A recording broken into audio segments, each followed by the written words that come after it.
O tema de hoje é a economia e a sociedade do açúcar. A história do açúcar na América Portuguesa se confunde com a própria história da colonização. Há um contínuo nessa história da colonização, aliás, há vários. Um deles, o mais importante, é justamente o cultivo da cana e a manufatura do açúcar. Desde o século XVI até o século XIX, às vésperas da independência, o açúcar é produzido no Brasil e essa produção tem um impacto enorme, tanto na economia quanto, de forma mais abrangente, na constituição da própria sociedade da América Portuguesa. Assim, essas histórias se confundem, embora a história do açúcar tenha os seus matizes próprios, tenha suas características internas próprias, decorrentes então das suas características naturais, decorrentes das suas características de produção, de manufatura, de distribuição. Essas características próprias, elas então configuram alguns quadrantes dessa história da América Portuguesa e amparam então uma grande continuidade. É disso que nós vamos falar hoje, no tocante aos primeiros anos, o estabelecimento então da cultura do açúcar e o seu impacto na configuração da própria realidade colonial nos séculos XVI e XVII. Começo com a observação de um gráfico que nos permite tirar algumas conclusões da maior importância. Observem. Não, aqui... É porque só tinha apagado. Bom, tudo bem. Observem esse gráfico, que consta de uma importante obra publicada nos anos 30, A História Econômica do Brasil, de autoria de Roberto Simonsen. Desde então, esse gráfico foi reproduzido por várias outras importantes obras. Vamos tirar aqui. Incluindo a obra do historiador francês Frédéric Moreau e dos historiadores brasileiros Maria de Linhares e Francisco Carlos Teixeira da Silva, e outras mais, né? Esse gráfico mostra medidas do comércio exterior do Brasil entre 1536 e 1822. São medidas aproximadas desse comércio exterior. As medidas são aproximadas, não são exatas. Mesmo assim, elas nos contam algumas histórias muito eloquentes. Em história, nós nem sempre trabalhamos com medidas exatas. Na maior parte das vezes, em se tratando de realidades passadas, nós lidamos com medidas aproximadas, com valores aproximados e procedemos então a jogos de escalas, sem os quais não é possível entender a história. Aproximações de grandeza, comparações de grandeza, algumas suposições dessas grandezas. Com isso, nós nos apropriamos de algumas dimensões da maior importância da história que nós queremos observar, que nós queremos entender, e nesse caso aqui, uma história mais propriamente dita econômica, é a mesma coisa. O que nós estamos observando aqui? Em primeiro lugar, a presença dos principais produtos de exportação. Então nós temos valores da exportação de açúcar, essa linha aqui. Valores de exportação do ouro, essa linha aqui. A partir de meados do século XVII, valores de exportações totais. E temos mais uma linha aqui, que foi acrescentada nesse gráfico, que é a flutuação do câmbio dos réis portugueses. Gramas de ouro por 1.000 réis. É esta linha aqui, desculpem. Esse salto aqui é do açúcar. Essa aqui é a da moeda. Bem, no eixo horizontal, anos, décadas, 1540, 1550, 1560, 1570, até 1820.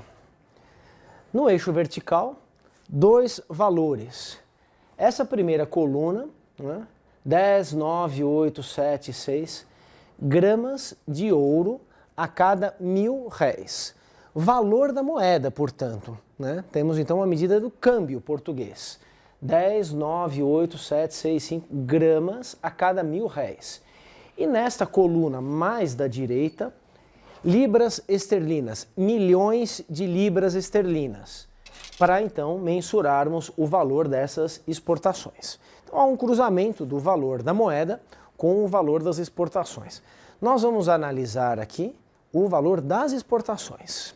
Vocês observem esse gráfico, uma primeira familiarização, sendo ele constituído a partir de medidas aproximativas, tá? Tem margem de erro aí, claro, tem controle pouco exato, tem comércio que não entra nessa contabilidade por ser comércio ilegal, contrabando. Mesmo assim, com todos os defeitos que essa quantificação tenha, ela nos fornece então uma possibilidade de aproximação dessa realidade econômica, dessa realidade material da América Portuguesa entre os séculos XVI e XIX. Tudo bem? Um primeiro olhar sobre a coisa. Sim, inclusive, se nós tivéssemos medidas exatas, vamos supor que nós tivéssemos então cálculos de exportação ano a ano precisos. Como temos, por exemplo, o comércio exterior brasileiro hoje, que é um comércio muito mais complexo do que esse comércio aqui colonial. Se nós tivéssemos medidas exatas, ano a ano, semestre a semestre, mesmo assim, em alguns momentos, nós nos sentiríamos diante da necessidade de aproximarmos essas medidas, de observarmos essas medidas de modo geral, porque senão nós íamos nos perder em minúcias. Minúcias que pouco explicam sobre realidades estruturais dessa economia. Observem aqueles comentaristas econômicos de telejornal diário, né? Todo dia tem um comentarista econômico e todo dia nos são apresentados então alguns índices, como por exemplo a variação da Bolsa de Valores. Essa variação diária importa para os especuladores. Só que se nós quisermos entender o que é a economia do Brasil inserida na economia mundial, no ano de 2014, esses valores diários não vão nos dizer praticamente nada.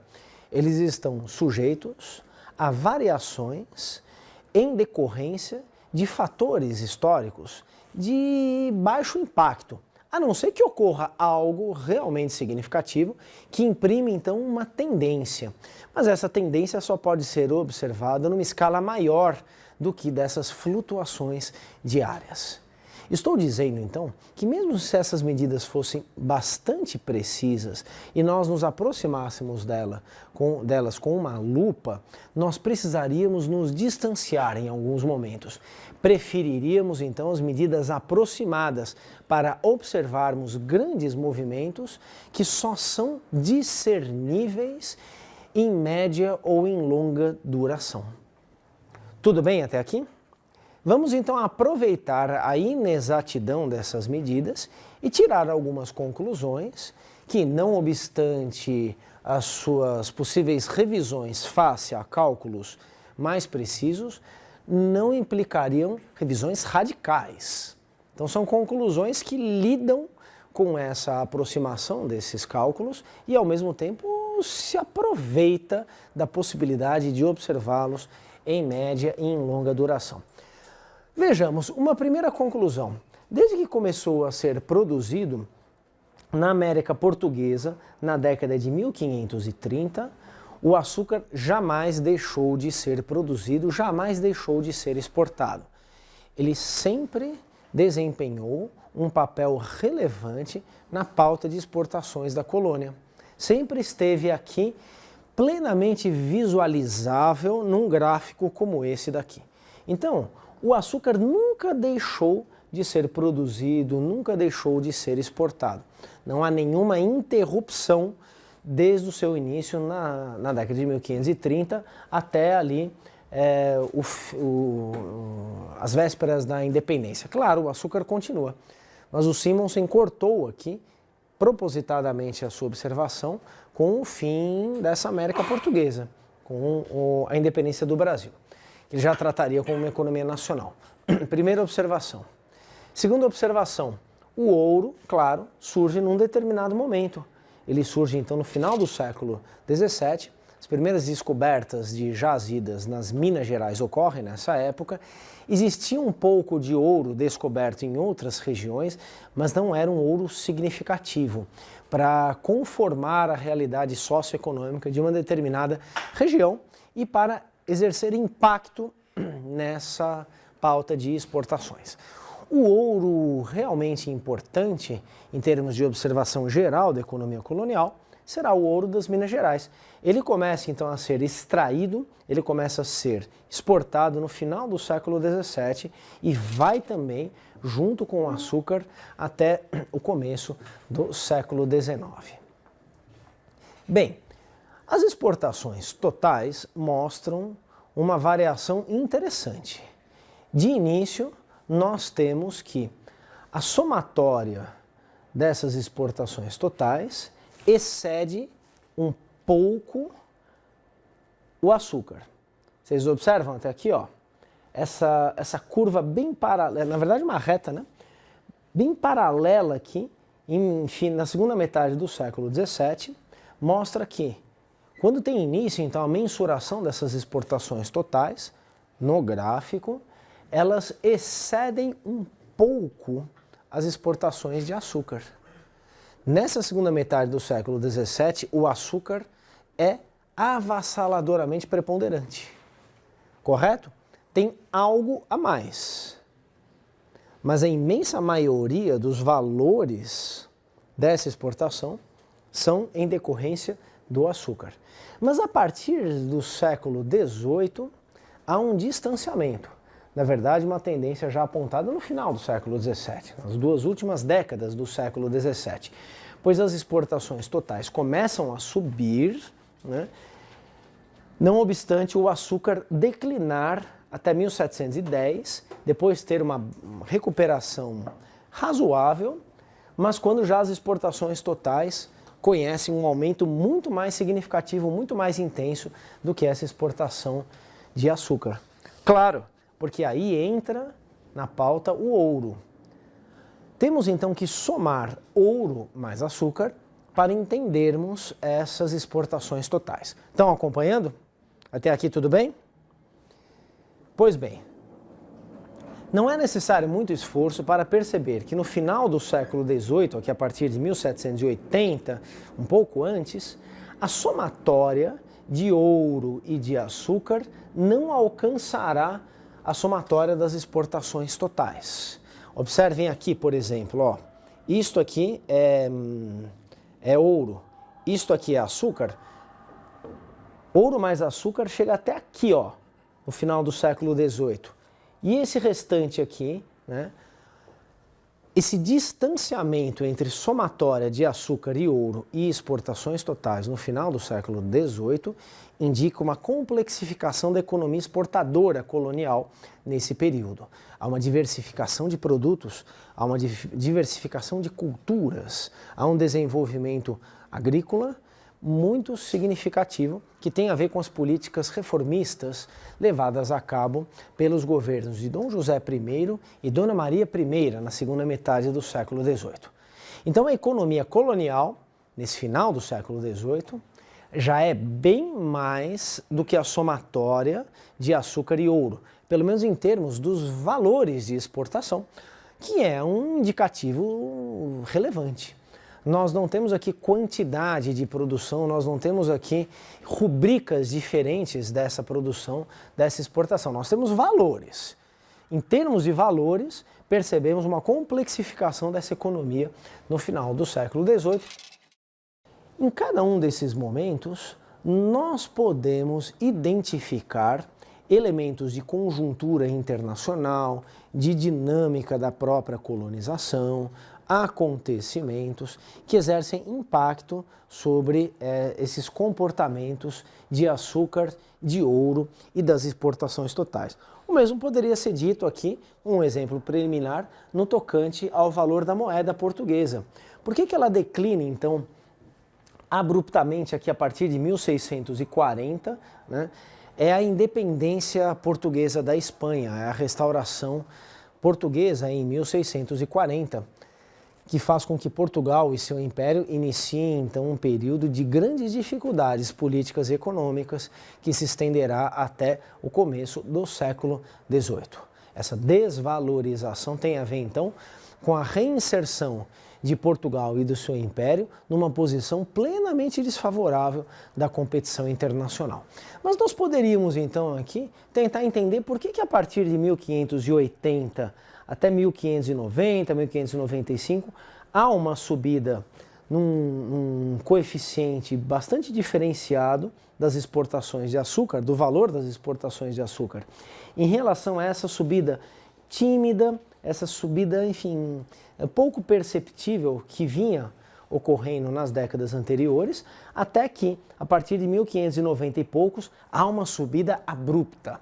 Isso mostra que aqui, nesse final do século XVI, a economia açucareira deslanchou. Ela deslanchou, dentre outros fatores, por sua articulação consolidada com o uso de mão de obra escrava de origem africana. Esse é um dos fatores mais importantes, talvez o mais importante, para caracterizarmos então os primórdios dessa economia açucareira na América Portuguesa. É a sua articulação e a consolidação dessa articulação com o tráfico de escravos transatlântico, com o uso da mão de obra escrava de origem africana. A partir de então, vários desses movimentos poderiam ser lidos dessa maneira. A mesma coisa o ouro, determinados momentos, por que esse ouro sobe, por que ele desce. Observemos, no entanto, já que estamos diante de um gráfico com medidas aproximadas, observemos as formas assumidas por essas variações de valores.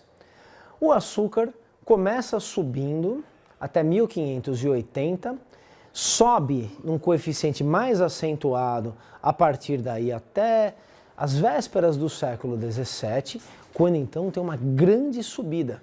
E a partir daí diminui a subida, mas lá em cima, até 1630, sobe muito de novo até 1660 e inicia um processo de declínio que vai até cerca de 1710. Quando há uma recuperação até 1760, novo declínio, nova recuperação, novo declínio, pequena recuperação, grande recuperação, novo declínio. Né? Sobe, desce, sobe, desce, sobe, desce. O ouro tem um comportamento geométrico mais simples. Temos aqui uma forma de pirâmide.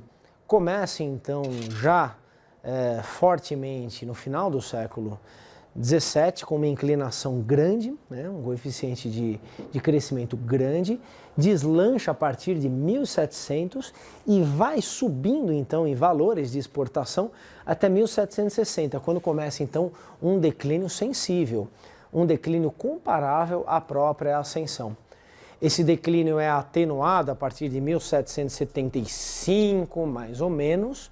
Ele aumenta o declínio no final do século XVIII, quando há um período de recuperação e novo declínio. Poderíamos dizer que, em termos de valores apresentados nesse gráfico, o ouro tem um comportamento cíclico, correto? Ele tem o seu início em direção a um crescimento até o auge, um declínio proporcional a esse crescimento, até a sua praticamente desaparição lá no século XIX.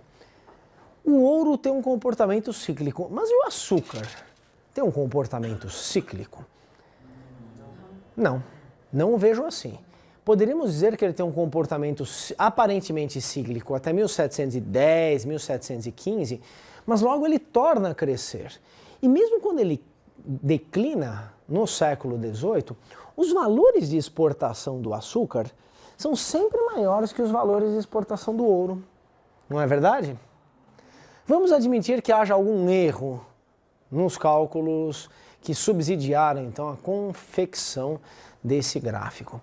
Mesmo assim, na maior parte da vigência da economia açucareira, nós teríamos ela acima em termos de valores de exportação em relação ao ouro.